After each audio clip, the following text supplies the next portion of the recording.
ሰላም ተማሪዎች እንዴት ናችሁ? ደህና ናችሁ ወይ? ይህ ከዘሰግሪ ተዘጋጅቶ ለእናንተ የቀረበው የዌብ ዲቨሎፕመንት ኮርስ ነው።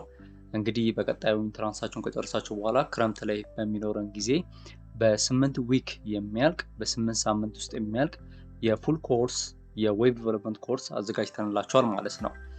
እንግዲህ ዘሰግሪት ብዙ ነገር ለእናንተ ኮንትሪቢዩት እያደረገ ነው። አሁን ደግሞ በዌብ ዲቨሎፕመንት ዘርፉ መጥቷል ማለት ነው። የዚህ ኮርስ ዋናው ዓላማው ምንድን ነው? ቤዚክ የሆነ ፋውንዴሽናል የሆነ የዌብ ዲቨሎፕመንት ኖሌጅ ኖሯችሁ ዩኒቨርሲቲ በምትሆንበት ሰዓት ላይ ተጨማሪ ገቢዎችን እንደ ተጨማሪ ስራዎች የምትሰሩባቸውን መንገዶች ለማበጀት ነው ማለት ነው። ስለዚህ በ8 ዊክ ውስጥ በሚኖረን ጊዜያቶች ውስጥ ከኔ ጋር በምንቆይበት ሰዓት ላይ ከቤዚክ ፋውንዴሽናል ጀምሮ እስከ አድቫንስድ ዌብ ዲቨሎፕመንት ኮርስ የምንመለከት ይሆናል ማለት ነው።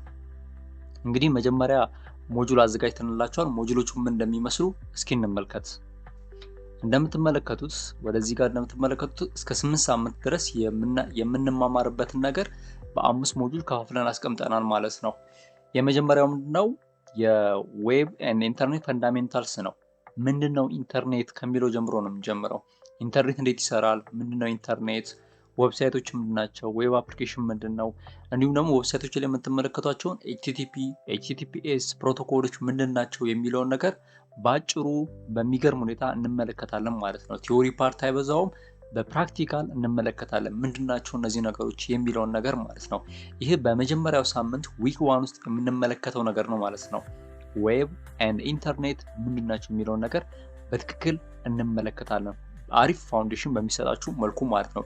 ኢቨን ኢፍ ከዚህ በፊት ምንም ስለ ኢንተርኔት ኖሌጅ ከሌላችሁ፣ ይሄ ማለት ስለ ዌብሳይት ስለ ፕሮቶኮሎች ምንም አይነት ኖሌጅ እንኳን ባይኖራችሁ በዚህ አሪፍ አድርገን አንደርስታንድ በምታደርጉበት ወይ አዘጋጅተናል ማለት ነው።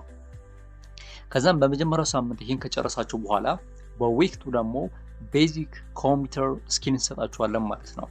ይሄ ያስፈለገበት ዋና ምክንያት ምንድነው? አንዳንድ ተማሪ ኮምፒውተር ጋር ተጠቅሞ ላያውቅ ይችላል፣ ወይንም አጠቃቀሙን ላያውቅ ይችላል። ስለዚህ ከመጀመሪያው ጀምሮ እንዴት ነው ኮምፒውተር ላይ ፎልደር ክሬት የሚደረገው፣ እንዴት ነው ፋይል ማኔጅ ማድረግ የሚችለው የሚለውን ነገር እያንዳንዱን ነገር በሚገርም ሁኔታ እንመለከታለን ማለት ነው። ስለ ኦፕሬቲንግ ሲስተም እንመለከታለን፣ ስለ ፋይል ሲስተም እንመለከታለን። እንዲሁም ደግሞ አፕሊኬሽኖችን እንዴት ነው ከኢንተርኔት ዳውንሎድ አድርጋችሁ ኢንስቶል አድርጋችሁ እንዴት ነው ሴትአፕ የምታደርጉት የሚለውን ነገር ደግሞ በዊክ 2 ላይ እንመለከታለን ማለት ነው።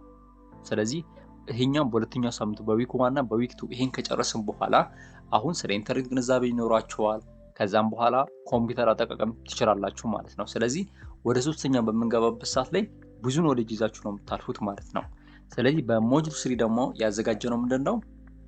የዌብ ዴቨሎፕመንት መሰረታዊ የሚባለው ፋውንዴሽናል የሚባለው HTML ነው፣ ሃይፐርቴክስት ማርክአፕ ላንጉጅ። እሱ ጊዜው ሲደርስ በሰፊው የምንመለከት ይሆናል ማለት ነው። ምንድነው HTML የሚለው ነገር በዲቴል እንማራለን። በሚገርም ሁኔታ ፕራክቲካል በሆነ ሁኔታ በጣም በቀላሉ ማለት ነው ብሬክዳውን አድርገን የምንመለከት ይሆናል ማለት ነው። ውስብስብ አድርጋችሁ እንዳትመለከቱት፣ በጣም ቀላል ነው ማለት ነው። በተለይ ደግሞ HTML በቀላሉ የምትረዱት ነገር ነው ማለት ነው። እሱን ከጨረስን በኋላ HTMLን በዊክ 3 እና ዊክ 4 ላይ ጥንቅቅ አድርገን እንጨርሳለን ማለት ነው። ከዛም በመቀጠል እዚህ ውስጥ CSSንም እንማራለን ማለት ነው። CSS እንማራለን። ይሄማ ዌብ ስታይሊንግ የምንለው አለ። HTMLን ከተማረ በኋላ CSS የሚባል ላንጉጅ አለ። እሱንም በደንብ እናጠቃልና በዊክ 3 እና በዊክ 4 ሁለቱን እንጨርሳለን ማለት ነው። ከዛም ዊክ 4 ላይ ስንመጣ ደግሞ ትንሽ አድቫንስድ ወደ ሆነው ነገር እንመጣለን ማለት ነው። እንግዲህ ዛሬ በኢንተርኔት ላይ ስትመለከቱ ምናምን እጅግ ውስብስብ የሚመስሉ እንደዚህ አይነት ኮዶች ካያችሁ ስክሪን ላይ ምናምን ሲጽፉ ሶፍትዌር ኢንጂነሮች ምናምን ሲጽፉ በጣም ውስብስብ የሚሆኑ ነገሮች በጣም ብሬክዳውን አድርገን ሲምፕል ሁሉም ተማሪ በሚረዳው መልኩ አድርገን ጃቫስክሪፕትን በሞጁል 4 ላይ እንማራለን ማለት ነው። ከዊክ 5 እስከ 6 ድረስ ጥንቅቅ አድርገን እንጨርሳለን በጣም ሲምፕል በሆነ ወይ ማለት ነው። ምንድነው ጃቫስክሪፕት፣ ቫሪያብልስ ምንድናቸው፣ ኦፕሬሽንስ፣ ዲሲሽን ጌትስ፣ ፍሎ ኮንትሮል ምንድነው፣ አሬ ሉፕስ በጣም ብዙ አሉ። ምን እንደሆኑ እንመለከታለን ማለት ነው። ይሄኛው በጣም ሰፋ ያለ ኮንተንት ነው። ከዊክ 5 እስከ 6 ድረስ እንማራለን። ከዛ በላይም ጊዜ ከወሰደ እንኳን በደንብ አድርገን እንጨርሷለን ማለት ነው። ጃቫስክሪፕት በጣም ሰፊ ስለሆነ ማለት ነው። ከዛን ወደ መጨረሻው ፌዝ ላይ ደግሞ ፕሮጀክት ፌዝ ላይ ነው። አሁን እንደምትመለከቱት ስለ ኢንተርኔት አውቃችኋል፣ ስለ ኮምፒውተር አጠቃቀም አውቃችኋል፣ HTMLን አውቃችኋል፣ CSSን አውቃችኋል፣ ከዛን ጃቫስክሪፕትን መጻፍ ችላችኋል። ከዛ መጨረሻ ላይ ሪል የሆነ የዘ ሰክሬትን ዌብሳይት እንሰራለን ማለት ነው። ለዘ ሰክሬት በመጨረሻው ፌዝ ላይ ሞጁል 5 ላይ የሚገርም ዌብሳይት እንሰራለን፣ ኢንተራክቲቭ የሆነ ዌብሳይት ማለት ነው። እሱን ደግሞ በዊክ 7 እና 8 እንጨርሳለን ማለት ነው ሞጁል 5 ላይ። በዚህ መሰረት ጥንቅቅ አድርገን እንጨርሳለን ማለት ነው ተማሪዎች።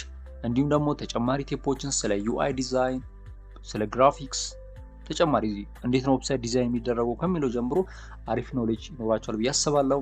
ከዛን ዲፕሎይ እናደርጋለን፣ እንዴት ነው ዌብሳይት ሆስት የሚደረገው። ይሄም ማለት ለምሳሌ አሁን ፈተና የምትፈተኑበት ኦንላይን አላለ ዘሰክሪት ኤግዛም ሴንተር .com ብላችሁ ነው የምትገቡት። እንዴት ነው እንደዛ እንዲመጣ የምናደርገው የሚለውን ነገር ጭምር በሰፊው የምንመለከት ይሆናል። እንግዲህ የፈተናችሁን ኢንትራንስ ፈተናችሁን ጨርሳችሁ ልክ እንደጨርሳችሁ ወደዚህ ኮርስ እንገባለን ማለት ነው። እስከዛው ድረስ መልካም ፈተና ይሁንላችሁ። ላለው ባይ ባይ።